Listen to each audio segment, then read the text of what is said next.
Why is Telstra ditching excess data charges? And how can Australia's new smart cars see around corners?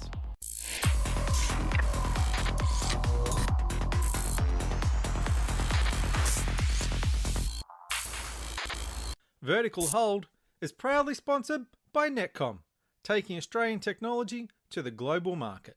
Welcome to Vertical Hold Behind the Tech News, where we talk to Australia's leading technology journalists to get the stories behind the news of the week. I'm Alex Kidman, and I'm joined as usual by Adam Turner, a man whose NBN cable connection seemingly feels that it's entitled to a weekly rostered day off. Now, Adam, even if you have to use Morse code, come in. Are you there? I can't hear you. You're breaking up. I'm driving through the tunnel.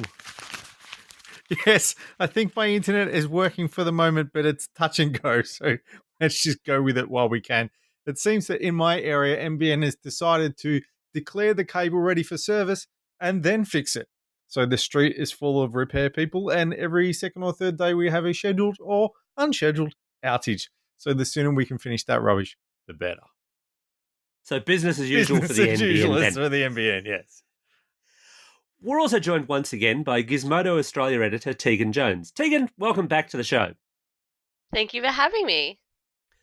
Telstra's back in the headlines with its no excess charges policy for mobile plans, and there's plenty of detail to dig into there, including a quick interview with Kevin Teoh from Telstra.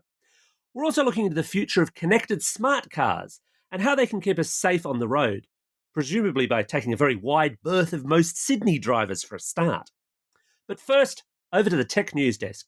Adam, what's hot in the world of tech? The tiny Raspberry Pi bare-bones computer is back bigger and better, with the new Raspberry Pi 4 model boasting dual 4K monitor support, triple the processing power, and up to 4 gig of RAM. The entry-level 1 gig model still manages to stick with the low US $35 price tag, making it an extremely affordable option for those who like to tinker with tech. While the specs are enough to run a decent entry-level Linux desktop, keep in mind that you can't run Windows or Mac OS on its ARM Cortex processor. The Raspberry Pi does, however, make a great foundation for a media player, robotics kit, retro games console, or other electronics project. Amidst its own woes with the US government, Huawei's taken time out to call the national broadband network a disaster. Speaking at a 5G conference in Sydney, David Soldani, Huawei Australia's chief technology officer, said that NBN Co has spent around $10,000 per premises for fixed wireless homes, only to deliver speeds of 6 meg or less. Huawei's not part of the fixed line NBN rollout, but it would of course love the federal government to ditch its 5G ban, at which point it could step in to deliver hardware for fixed wireless. That's undoubtedly why Huawei's making noise about the issue. Microsoft co-founder Bill Gates has revealed that his greatest mistake ever was failing to steal Android's place as the major mobile competitor to Apple. When the iPhone launched, then Microsoft CEO Steve Ballmer famously branded it as the most expensive phone in the world, which doesn't even appeal to business customers because it lacks a physical keyboard.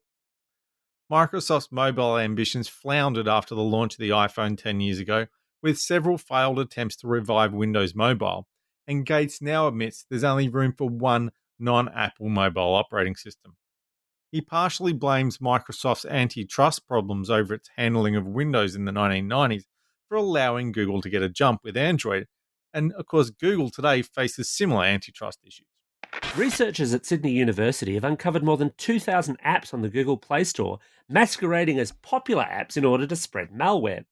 While the phenomenon of dodgy apps on Google Play isn't exactly news, it's a timely reminder that downloading Candied Crush or Furious Birds probably isn't a wise idea. So, Alex, Huawei's not pulling any punches here. They've labelled the NBN a disaster. I mean, that's kind of like shooting fish in a barrel. But can we take what they say too seriously when, as you say, they're the ones who are missing out because they'd love to be able to throw a little bit of Huawei 5G in the mix? Look, it sort of does feel like they're saying, well, look, really at this point, we don't have too much more to lose. Because as I mentioned in the news item, there's this ongoing issue with the US, and we've discussed this on the show before, where it's not allowed to load Android onto devices or won't be allowed to load it onto future devices, and that imperils or at least threatens its mobile business. Huawei, for its part, says No, it's all business as usual. They will be proceeding and still investing in Australia as a market. But, we'll have to wait and see on that one. In And the other, part of Huawei's business has always been telecommunications infrastructure. And it can't do 5G for the commercial networks. And the only other, big player in town in that sense is the national broadband network. So even though fixed Wi-Fi is only a very small proportion of the NBN, it's obviously an area where Huawei's gone, well, we could make some money out of that, but we've got to get into the conversation. And I guess saying, hey, this is really bad probably isn't news to some people on fixed Wi-Fi. And it gets the ball rolling. Tegan, what do you think? Is it worth Huawei sticking their nose in at this point? I mean, I think you're right. Like, is there anything else that's really going to hurt them more at this point? I mean, they've got so much bad press at the moment, and they're not exactly wrong when it comes to the NBM, like being, let's just say, not what has been promised. Certainly not up to what I would expect it to be. We know that it's certainly been in trouble in terms of needing like an extra, like what was it, like $200 million worth of investment almost a year ago. And even the ACCC is going after them for some of their pricing plans. So, you know, just because Huawei would benefit from being able to, let's say, assist or contribute to the spectrum here, it doesn't mean that they're wrong. I mean, Saldani pointed out that somehow we've managed to spend $51 billion on a network that still can't deliver 50 meg to 1 million of its fixed broadband premises. So he's got a fair point. Absolutely. At the same time, though, I can't see a government that says, hey, private businesses, you're not allowed to use Huawei, suddenly going, oh, but it's okay for this thing that the government owns. That seems like a bit of a stretch to me. It would appear more likely that if they were going to drop it, they'd drop it wholesale. And obviously, that could be the other end game for Huawei in all of this anyway. Oh, definitely. And I don't expect the government to actually do it just because Huawei is saying that they should. Like, we already know what happened with 5G last year. So, I don't expect them to do it. But I also can't really blame Huawei at this point going, hey guys, we could have helped with this, and having a little bit of a dig while they still can, I suppose. So, Alex, Telstra just finally decided that maybe it's got a few too many mobile plans. You went to the launch. What do they have to say for themselves? Yeah, well, at the launch, I was able to catch up with Kevin Teoh from Telstra and chat to him about what the new plans contained. So I'm chatting with Kevin Teoh from Telstra at the launch of their new mobile plans, and it's a fairly big shake-up, with the headline feature being the effective removal of excess charges. Can you really quickly talk through how you came to that? Yeah, that's right, Alex. We've done a lot of research and continue to talk to our customers and our frontline sales staff all the time about what can we do better and help customers get the best outcomes and best value from being a Telstra customer.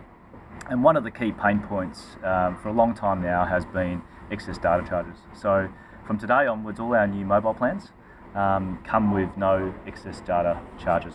And we're really excited about that being a really good opportunity for customers to get complete price certainty over using mobile services with Telstra from now on. So this is the deal that you used to call peace of mind, where once you go through your data quota, you're stuck at 1.5 meg up and down till the end of your contract month, basically. Yeah? That's right, yeah. And we introduced that about this time last year, about 12 months ago, on selected plans. With the introduction of the new plans as of today, they're across all our plans. Okay. You've also obviously simplified your plan structures. You've gotten rid of the one unlimited plan. You had the one that was actually unlimited. It's always very difficult to say, because that one you could use as much data as you liked. Why did that one have to die? Well, part of it's in simplicity, and we made a big commitment about 12 months ago to say we are going to massively simplify the number of choices that customers have to make, because it was getting too complex for both them and for our frontline sales staff. So one of the things that we've done is looked at the different plans that we've had in market up until this point, and looked at the usage and looked at what customers wanted, and so we've rationalised that in the monthly plan space down to only 4 plans: small, medium, large, and extra large. Okay, and obviously you've got a lot of existing customers. If they're on a plan that they like, Yep. can they stay there? Absolutely. So this doesn't change things for existing customers on existing plans. If they like their current plan and they want to stay on that plan, they're more than welcome to do so. But we obviously think that a lot of customers will want to move over to these new plans, when they're ready to. Okay, you're also separating out, and admittedly one of your competitors has already done this, your plans from the phone repayment structure. And that involves the removal of the subsidy, doesn't it? It's now basically a split cost over 24 or 36 months for the device itself. Yeah, that's right. And this is partly, again, to provide greater certainty and provide greater transparency to our customers. So customers will now be able to take whatever device they want on top of these plans and decide to pay them off over 24 or 36 months interest free. Okay. With that in mind, is Telstra looking to expand the number of devices? Because that's always been, that subsidy story has always been part of the reason that telcos would say why they didn't take on a larger range of phones. Could we expect to see more devices ranged through Telstra? Yeah, we absolutely believe that we've got a fantastic range of devices that suit all sorts of customers' needs, and we're continually reviewing, and we work with pretty much all manufacturers around the globe to look at what the right devices are to bring into the Australian market. Our customers would hopefully be aware that we've got some exclusive, at least first time to market devices available right now, including 3 5G devices that are only available through Telstra at the moment. And we want to continue to bring the best devices from across the globe to Australians. Okay, so the 5G story is actually something I wanted to very quickly get onto, because you just launched that. We have talked about it on the show before, but it's now going to be free for a year, and then on the lower 2-tier plans, it's $15 a month. What are the experiences at that time, given we're still pretty early in 5G, that you think customers are going to go, I will spend $15 a month to get that at that time? Yeah, look, in 12 months' time, we're going to have an expanded footprint in terms of coverage. As people know, we've started off small, and we've got major capital cities and a couple of major regional centres covered in terms of CBD areas, but we're growing that progressively throughout the year. Some of the experiences that customers are already getting, where they're in a coverage area, are significantly faster speeds, and they will continue to grow faster as we roll out more network and densify the number of sites that people have coverage over. But some really simple use cases are not just faster speeds so that people can get video quicker and not have buffering when they start up a new video, but being able to download files. For instance, if you're sitting on the tarmac on the plane and you're about to take off and you want to download the latest episode of Game of Thrones or another series, the ability to do that much quicker than you would otherwise. And there's some other use cases that we're working with our customers on as well in terms of expanding and thinking about delivering better experiences. So things like gaming and online gaming on your mobile require very low latency, which 5G is going to enable to a much greater degree than other technologies before it. Okay, and just finally, you're also looking at this as a kind of bolt-on strategy so people build their plans. Outside of 5G, what else are people going to be able to do or might want to do? Well, one of the features of these new plans are that we're getting rid of contracts. So all these plans are now month to month, and that means that customers, once they take them up, they can change their plan tier, move up and down, depending on their needs, or even in the extreme leave us if their circumstances change entirely. So we want to really give customers that complete flexibility. It also applies to what we call add-ons in the sort of simple language that we know resonates with our customers, which is add-ons of all different types. So whether that's core connectivity add-ons such as international roaming or calling overseas, whether that's media-related add-ons such as Foxtel, or Netflix, whether that's add-ons in relation to additional devices. So smartwatches are really, really popular at the moment, and the ability to pay them off over 24 months by simply adding them on self-service or coming into one of our stores or calling us agents on the phone, we think is going to be really, really attractive to customers in terms of flexibility. So, Tegan, Telstra's spread of plans has been a dog's breakfast for a long time, and it really felt like they deliberately made it hard to find some of the best deals. Why do you think they've waited until now to go on, yeah, we should just do a small, medium, large like everybody else? I mean, technically they've had this small, medium, large, extra large for a while. It's just that they all kind of vary depending on the different phones, etc. But there was some uniformity there. But I think where a lot of the confusion came in is that it was, a bunch of plans across broadband, everything. So I think what they said was they've gone from like 1800 to 20 or something like that. So I think doing it now kind of makes sense just in terms of, what we've got this new network coming in with 5G. It's kind of a time of change anyway. So it kind of makes sense to launch it now, I think. But whether the strategy is going to work or whether people will like going to a bolt-on system really remains to be seen. Yeah, it's a pretty big shift for them. And I kind of touched on that with Energy I was doing with Kevin, that they're also dropping, and I think this forms part of those 1800 plans. They're dropping all their phone subsidies. So they're doing what Vodafone did about 2 years ago. You get a phone plan, which is month to month. They're calling it contract free. And then you get a phone, but you're effectively on contract for that for 24 or 36 months. So Yeah. I'm sure a lot of people will stay with that. But there's no discount if you're on a higher tier plan. You don't get the phone a bit cheaper just because you're giving Telstra more money for access to the services. Yeah, that's a really good point. And they have said that can pay out the phone if you want to change and things like that. But I don't know, like I like this idea of not paying for what you don't use. I do appreciate that and I can see why a lot of customers will like that.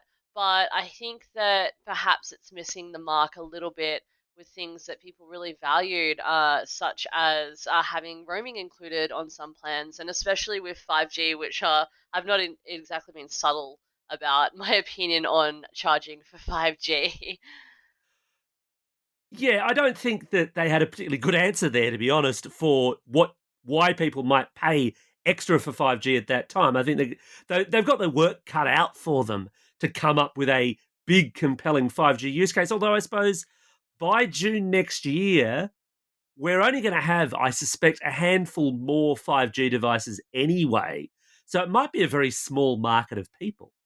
Yeah, you're absolutely right there. I can't imagine it's going to be, across the board that every phone is a 5G phone by that stage, from, your flagships down to your sort of entry level phones. But what I don't like about it, just in general, is that this is the first time that Telstra has charged for network access, and I see network access like this is going to be their network, long term once it rolls out properly. I see infrastructure like that really as just being a basic Australian right.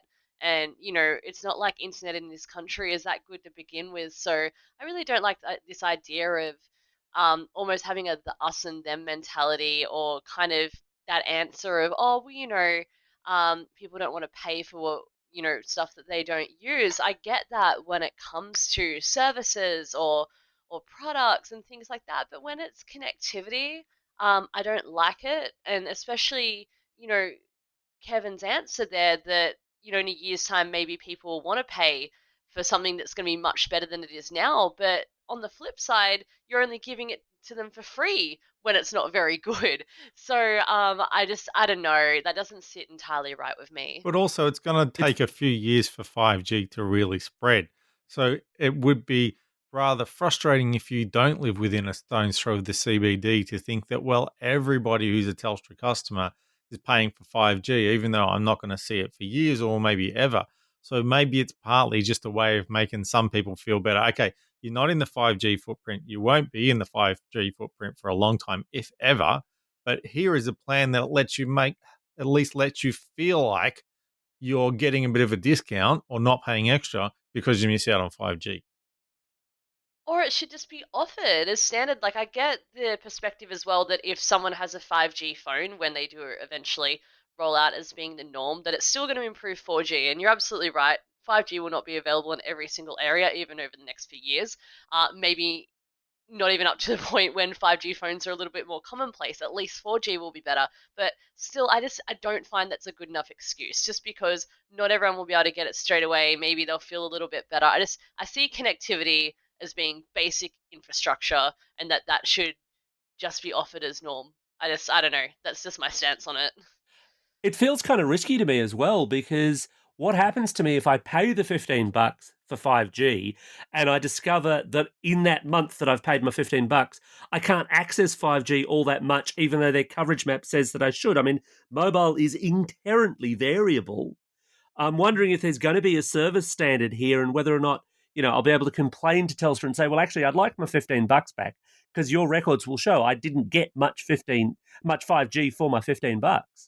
Yeah, that's a good point. I mean, of course, the initial answer will be, well, at least you can drop it the next month. That's the beauty of, locking contract. But yeah, I would say that they would need to have a pretty comprehensive returns policy on things like that. And it wouldn't surprise me if they did allow that. But no, I agree. You're absolutely right. So has pricing got any cheaper with these plans, or have they just restructured the plans? Because Telstra's still one of the most expensive ways to get your mobile.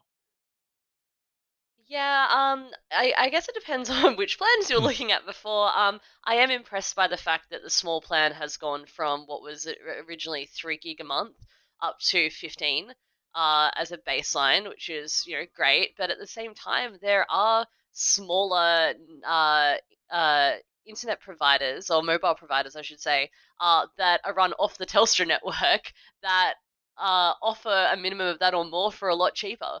So I still feel like it's Telstra being Telstra a little bit when it comes to the amount of data for the amount of money that you're paying, and then they're going to ask for more on top of that for the likes of 5G and different services and things. So I would still say it's a little pricey. The numbers themselves haven't hugely changed. Their Mm. big argument there, and I don't think they're entirely wrong, is a lot of people do hit excess data charges. And Mm. with these plans, you don't. You get that speed shaping, which we discussed when the first not quite unlimited plans came in. As the standard, there is a bit of a sting in the tail there, though, because previously you could pay them money, even on quite low end contract plans, to get that whole peace of mind data thing, or you could pay for extra data. Now it's Mm. included, but you have no option to pay for extra data except to go up a plan tier. Yeah, that's right. And I mean, they did make it very clear that you could do that at any point during the month, which is, great. And I mean, technically, let's say that you're on the 15 gigabyte a month plan and you knew you were going to go over an extra $10 to make it $60 a month will get you 60 gigs. So, you know what? That's not bad. That's fine. But I think we were discussing this the other day, Alex, that where it certainly becomes a problem is on the 150 gigabyte a month data plan, which is the extra large plan, top tier. If somehow you manage to hit that cap, you actually have no option to buy extra data. You will only get shaped because there is no bolt on for extra data other than going up that extra tier. So that I don't imagine there's going to be a lot of customers that will have that problem because Telstra did kind of indicate the reason they got rid of the unlimited is that there wasn't a lot of people comparatively using it because it was pretty expensive. Uh, but yeah, that could definitely affect customers and it's taking some choice away. That being said, I was kind of surprised that they actually said, oh, yeah, people can just stay on the contracts they're on for as long as they like. Because if you were on that 199 actually unlimited plan, you've actually got something of an incentive to stay on it. For a lot of the other plans, yeah, maybe that no excess data thing does give you a lot of value. If you were already happy giving them $199, then they're obliged to just let you go wild with it. Yeah, that's Theoretically absolutely speaking, there is a fair use policy in place, true. but you'd have a very good argument to say, hey, contract says unlimited. You said I could stay on it. Yeah, at least until they're the 24 months or anything is up. Absolutely. But what they indicated to me was people could, and I did query them on this specifically, post their contract. Their indication was no, if people want to stay on those plans, and lots of people do, lots of people just get lazy, they don't think about it, and they just keep paying. If you Yeah, wanted to that's a good stay point. on a defunct plan, you could. You couldn't go back to it if you jumped out, but you can stay on it. Apparently, That that's what Telstra's told That's me. interesting. That's interesting because you're right, but at the same time, and I do correct me if I'm wrong, but I thought that I remembered in that press conference when a similar question was asked, or when they were just talking about it in general, that they said, as of yesterday, as in the day before they brought in the new plans, like that's from then and 24 months onwards is how much longer those old contracts at maximum would last for. So people that had signed up the day beforehand. So that sounds like slightly conflicting information, but I may have just read into that wrong as well. Equally, I could be wrong, and I suppose we'll find out in 24 months. Telstra could change their mind because the The contractual reality there is they are obliged through the term of their contract to supply you with the services that you signed up for. Once the contract is over, they are not, strictly speaking, obliged to continue to provide that service. And you get into really complicated Australian consumer law stuff there as well. One of the things that they did get rid of, and I'm very happy that they did, is phone leasing. It's gone. Oh, yes, thank God. So what's phone leasing again? So for those not familiar with it, Telstra was offering, Optus still offers phone leasing, which basically drops the cost of your monthly plan, typically by about $10 a month. Yeah, about that. But you don't own the device. At the end of your 24-month term, you have to return it or you agree to buy it off them, which on paper sounds reasonable if you're someone who swaps your phone out, except that you've got to keep your phone in pretty good working order. And the repair costs for a single bit of damage to the screen, and lots of people drop their phones, basically wipes out all the cost savings of the lease, and you still don't own the phone. Whereas you could go on a buy plan, drop the phone, and sure, that sucks. It's painful. But at the end of the day, at the end of the contract, you own a phone which you can give to your kids, you can sell, or you can do what you like with. Leasing was, except from my understanding, in very rare tax circumstances, not a great deal to take. And now they're done. Although, again, if you're listening to this and you're on a lease plan, you're still on the hook for your lease. Yeah, that's right. And I've never been a fan of it myself for just for all of those reasons. Especially with things like you mentioned resale, and that's particularly important when it comes to the likes of iPhones, which have extraordinary resale value years after they were flagships. And a Like, reasonable you can trading still, value too. Apple will take them back for a few yeah, $100. Apple's exactly. trade-in prices are awful, but everywhere else will too. Yeah.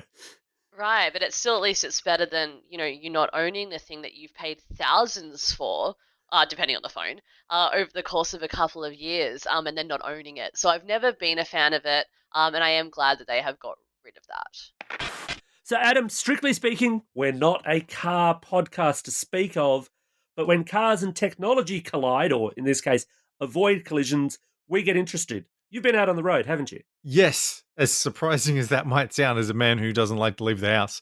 Yes, Telstra and Lexus are working to make cars part of the Internet of Things.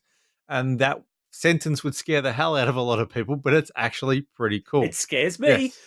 Yes, it's actually pretty cool. So the short version of what they're doing is they've been doing off-road trials and now they're testing it on Melbourne roads for the next 2 years. They've taken a few Lexus cars, they've put screens on the dashboard, hooked up to modified, optimized Telstra 4G modems in the boot. And when you're driving along and there's a hazard coming up ahead, you will get a notification to flash up on the screen to say there's a problem. And if this technology works out, it looks like that Lexus and probably other car makers will build it into the car. So the 4G modem into the car and the notifications built into the screen in the console. I love the idea. I'm somewhat concerned and not entirely surprised that they're building it into luxury cars first. Are the rich the only ones who deserve not to die in a car crash?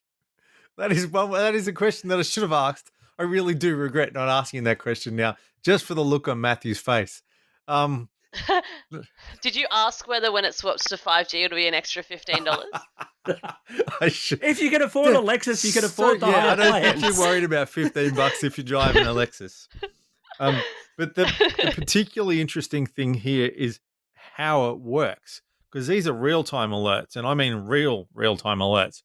What it does is Telstra have tapped directly into all the Vic Roads camera feeds, and they are using artificial intelligence to study those camera feeds in real time. So Alex is cruising along in his Lexus. He's coming towards an intersection. The machine learning's watching the intersection and sees that a car is about to run a red light. It automatically sends an alert to Alex's car that gets there like in milliseconds, flashes up a screen, sends off a noise. There's a car running the red light, so you can stop.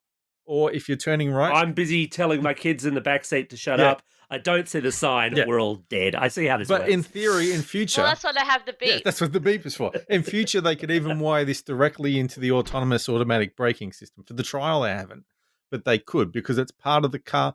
There's a messaging platform that cars use to talk to each other and to send commands. And this is based on that, which means in future they could use it to automatically talk to road signs and other cars. But the idea by doing it through the cameras is they don't have to go out and upgrade all the cameras in Melbourne. They just have to tap into that feed. And the only real limitation is, does a camera at a particular intersection have a high enough resolution for them to do this analysis? Because not every street camera is the same. But in theory, wherever they've got 4G coverage in a decent camera, they can turn this on. That's pretty cool. Was it coming up as like, is there a separate console in the car, or was it coming up as like a heads-up display in the windshield? Well, what they're doing for the trial is it looks like they've basically got a smartphone or a smartphone-sized screen on the dashboard.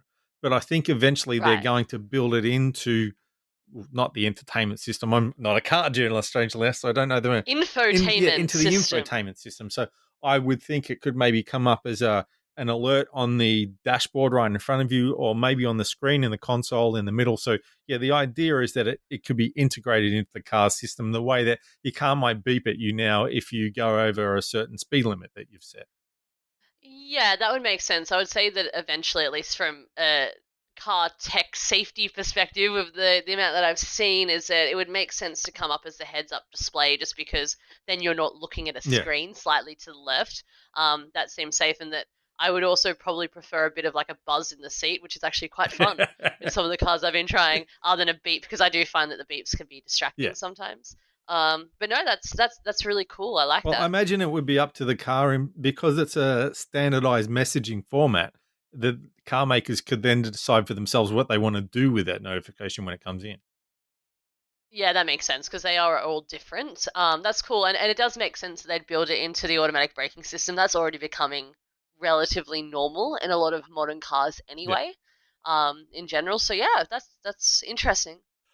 I wonder, and I really don't want this to become a dull state v state thing because I find that stuff tedious to the extreme. And you'll But I lose. wonder, Hmm. yeah, whatever. I genuinely find it tedious, but I wonder if there isn't a political issue here, though, where if Victoria rolls it out and New South Wales has a different traffic camera system or different oversight or different government departments, if you might not end up with a car that's, smart in Victoria, dumb in New South Wales, dumber again in Queensland, maybe smart again in the Northern Territory, but there's no speed limit, so nobody cares.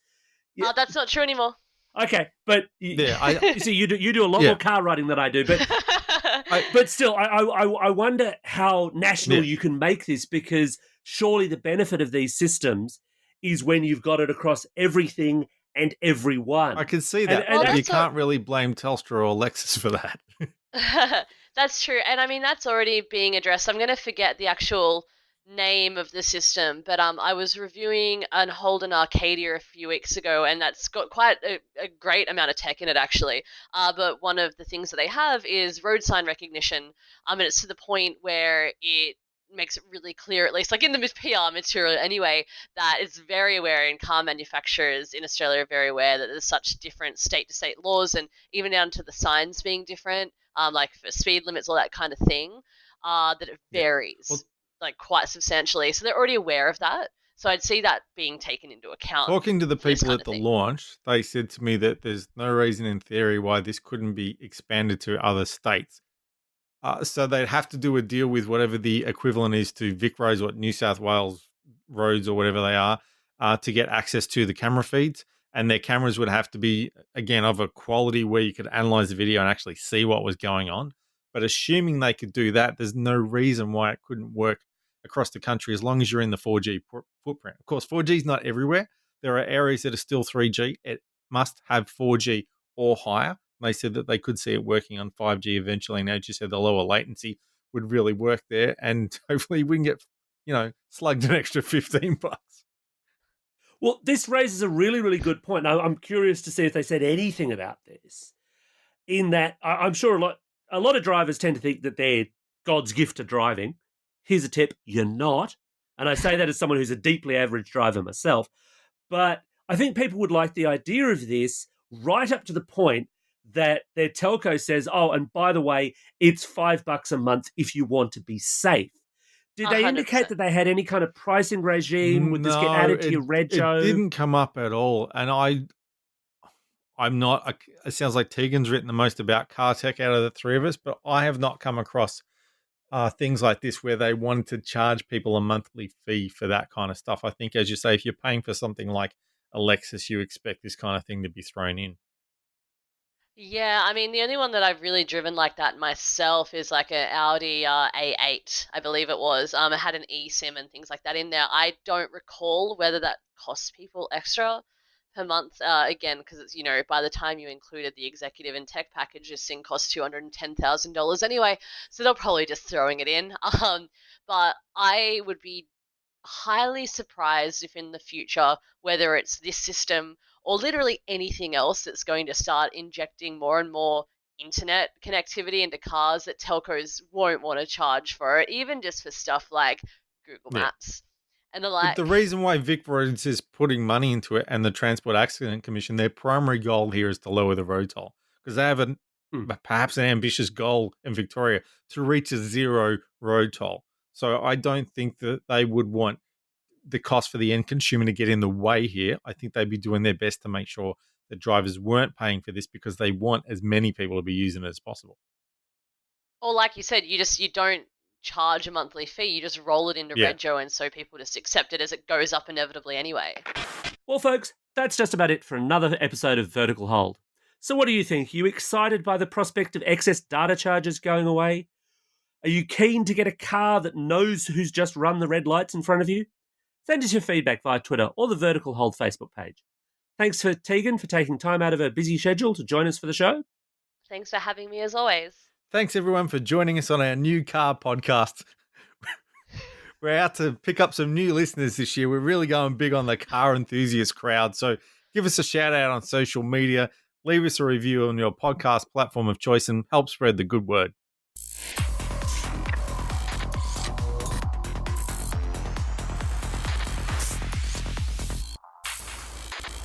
Vertical Hold is proudly sponsored by Netcom, taking Australian technology to the global market. You have to rename it Vertical Rolled.